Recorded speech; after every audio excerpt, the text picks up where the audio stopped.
नमस्कार विद्यार्थी मित्र-मैत्रिणींनो. आज आपण आणखी एका विषयाविषयी बोलणार आहोत. तो म्हणजे स्पर्धा परीक्षा देत असताना स्पर्धा परीक्षा सोडून आणखी एक महत्त्वाचा विषय म्हणजे आपण इमोशनली स्ट्राँग असलं पाहिजे. म्हणजे भावनिकरित्या आणि मानसिकरित्या आपण मजबूत असायला पाहिजे.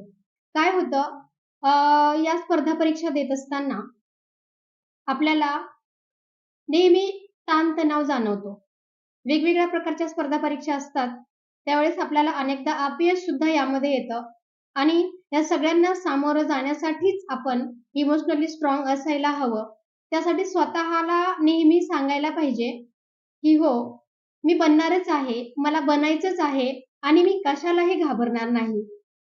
कारण स्पर्धा परीक्षा हा एक तुमच्या जीवनातील अविभाज्य घटक असतो.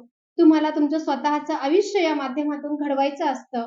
त्यासाठी सगळ्यात चांगला पर्याय हा स्ट्रेस, ताणतणाव घालवण्यासाठी, भावनिकरित्या मजबूत राहण्यासाठी दररोज ध्यानधारणा आणि योगा करणे फार गरजेचे असते. Thank you.